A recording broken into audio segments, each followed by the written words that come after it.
Assalamualaikum warahmatullahi wabarakatuh.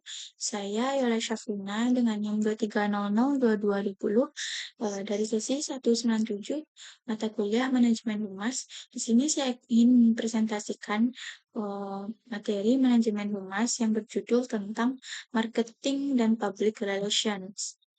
Nah, pada minggu yang ke-13 ini kita membahas yang tadi yang mana tentang marketing dan public relation. Tentang yang pertama yaitu tentang perbedaan antara public relation dan marketing, dan yang kedua yaitu tentang fungsi marketing dalam public relations, dan yang terakhir ada perbedaan marketing public relation dan uh,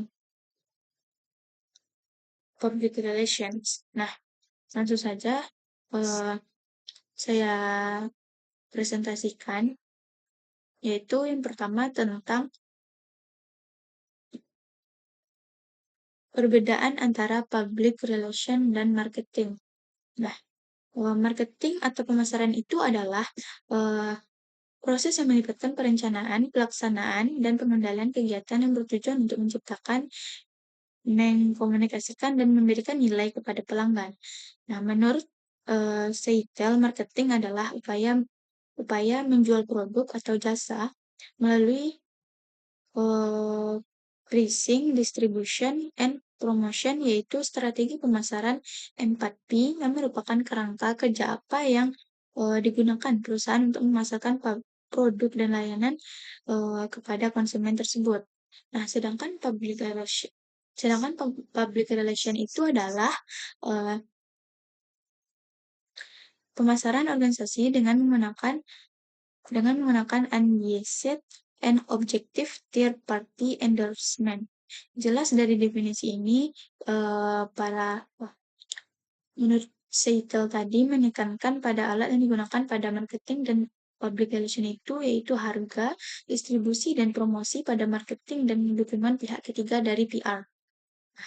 Berdasarkan hasil pengertian antara marketing atau pemasaran dan public relation tadi,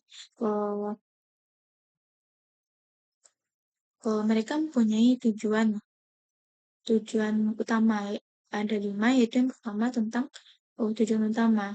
Fokus utama marketing ini adalah untuk menjual produk atau layanan. Tujuannya adalah untuk meningkatkan penjualan dan keuntungan. Nah, melalui strategi pemasaran yang efektif, sedangkan public relation ini tujuannya untuk membangun dan mempertahankan citra positif perusahaan serta menciptakan hubungan yang baik dengan publik. Nah, yang kedua yaitu marketing menggunakan pendekatan yang tidak langsung dan persuasif jika melalui iklan dan promosi untuk menarik perhatian konsumen dan mendorong mereka untuk membeli, sedangkan PR itu menggunakan pendekatan yang lebih informatif dan edukatif. PR berusaha untuk menciptakan pemahaman dan kepercayaan melalui komunikasi yang transparan dan hubungan yang baik dengan media dan publik. Yang ketiga yaitu marketing target audiensnya biasanya adalah konsumen atau pelanggan potensial yang diharapkan akan membeli produk atau pelayanan tersebut. Nah, sedangkan PR itu target audiensnya lebih luas. Nah, termasuk media, pemangku kepentingan, komunitas, dan publik secara umum. PR ini berusaha untuk membangun hubungan dengan berbagai kelompok yang dapat mempengaruhi citra perusahaan. Dan yang keempat yaitu marketing itu menggunakan alat seperti iklan, promosi penjualan, pemasaran digital, dan kampanye pemasaran untuk mencapai audiens dan mendorong penjualan. Sedangkan public relation itu menggunakan alat seperti siaran pers, konferensi pers, acara, dan hubungan media untuk membangun citra dan komunikasi dengan public relation. Yang kelima itu marketing itu keberhasilannya diukur melalui metrik penjualan, pangsa pasar, dan return on investment dari kampanye pemasaran. Sedangkan PR itu puncak keberhasilannya diukur melalui perubahan dalam persepsi publik, jumlah liputan media, dan hubungan yang terjalin dengan pemangku kepentingan. Nah, yang kedua yaitu ada fungsi marketing dalam public relations. Nah, yang pertama yaitu meningkatkan kesadaran merek. Marketing public relation ini membantu dalam menciptakan kesadaran tentang merek atau produk di kalangan target audiens. Yang kedua yaitu membangun citra positif. Marketing public relation ini berfokus pada pengelolaan citra perusahaan untuk menyampaikan informasi yang positif dan relevan. Perusahaan dapat membangun reputasi yang baik di mata publik dan pelanggan. Nah, yang ketiga yaitu meningkatkan keterlibatan pelanggan. Melalui kegiatan PR, perusahaan dapat berinteraksi dengan pelanggan dan masyarakat, menciptakan dialog yang dapat menciptakan keterlibatan dan loyalitas pelanggan. Yang keempat yaitu mengelola krisis, yang juga sangat berperan penting dalam manajemen krisis. Dalam situasi yang tidak menguntungkan, komunikasi yang efektif dapat membantu perusahaan mengatasi masalah dan meminimalkan dampak negatif terhadap citra mereka. Nah, yang kelima yaitu mendukung strategi pemasaran. Berfungsi sebagai pendukung untuk strategi pemasaran yang lebih luas. Yang keenam yaitu menyampaikan pesan yang konsisten. Membantu memastikan bahwa semua komunikasi perusahaan itu baik melalui iklan, media sosial, atau siaran pers untuk menyampaikan pesan yang konsisten dan selaras dengan nilai-nilai perusahaan tersebut. Dan yang terakhir ada meningkatkan penjualan.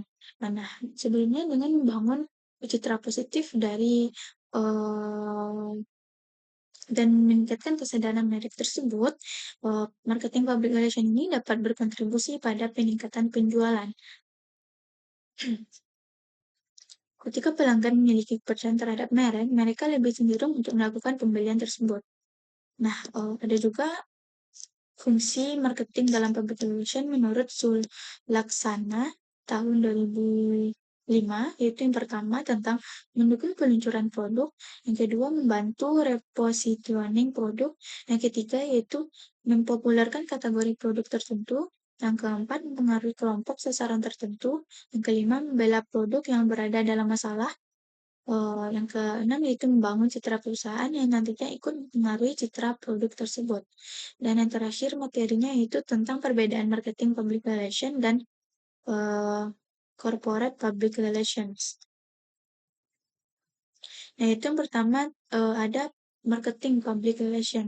Marketing public relation ini berfokus pada perencanaan, pelaksanaan, dan evaluasi program yang bertujuan untuk mendorong nilai beli, minat beli, serta kepuasan konsumen tersebut.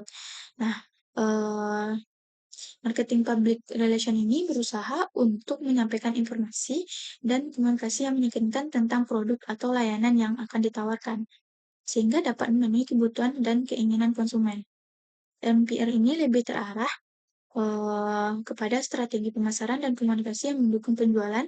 Nah, seringkali menggunakan teknik promosi dan kampanye yang kreatif untuk menarik perhatian konsumen. Nah, yang kedua yaitu corporate public relation atau CPR. Berfungsi untuk mendukung tujuan perusahaan secara keseluruhan. CPR ini tidak hanya berfokus pada penjualan produk, tetapi lebih kepada membangun dan mempertahankan citra perusahaan tersebut. Tujuannya untuk menciptakan pemahaman dan menciptakan kepercayaan terhadap perusahaan sebagai entitas, bukan hanya terhadap produk yang dijual. CPR lebih menekankan pada hubungan jangka panjang dengan publik dan pemangku kepentingan, serta menciptakan komunikasi yang transparan dan informatif untuk membangun reputasi yang baik bagi perusahaan tersebut. Nah, dapat disimpulkan sedikit, marketing dan public relation ini memiliki tujuan yang sama, yaitu membangun dan mempertahankan citra positif perusahaan, serta meningkatkan kesadaran merek.